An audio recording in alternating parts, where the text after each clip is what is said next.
I regret that I had to do what I did, but it was a matter of conscience. It really was. And there are some times on questions of conscience that even if you had to stand alone, it's better to stand alone than not stand at all. So I wasn't looking to see who was going to stand with me. It never crossed my mind that people would or would not stand with me. The only thing that crossed my mind was I've got to let the president know that he doesn't have a mandate to cut Medicaid. And I was trying to make that point. And now the question of whether I made the point or not, this is my response. There's a song that says, it's a spiritual song. After you've done all that you can, just stand. Just stand.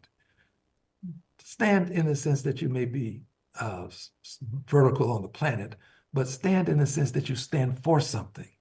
So that's what I did.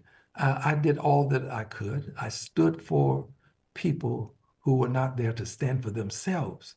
I hope that people won't find that I'm outside the boundaries of what is acceptable to bring about change and to prevent harm.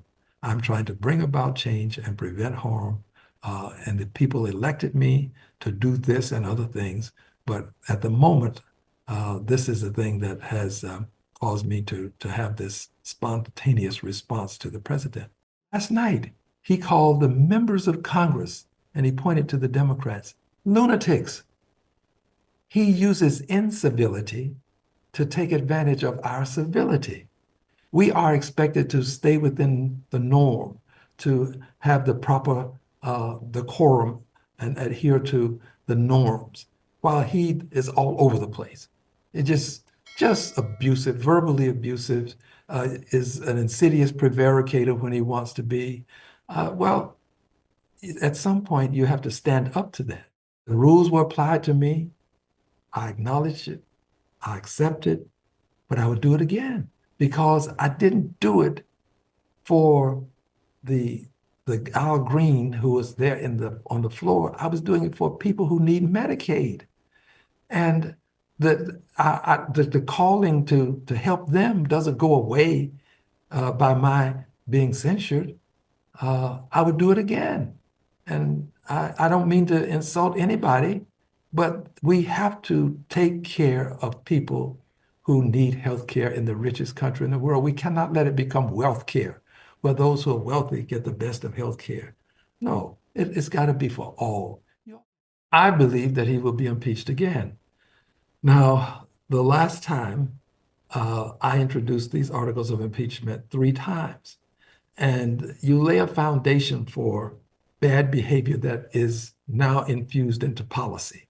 You have to lay a foundation for it, and people understand a little bit more about it each time, and more people conclude that maybe this is something that we should do, maybe for reasons other than have been called to their attention initially. Well, I understand this.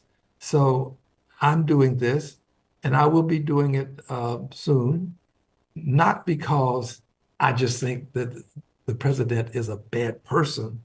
I'm doing it because of his behavior. And if he didn't exhibit the behavior he's exhibiting, then we wouldn't be talking about impeachment now. We are at a unique moment in history.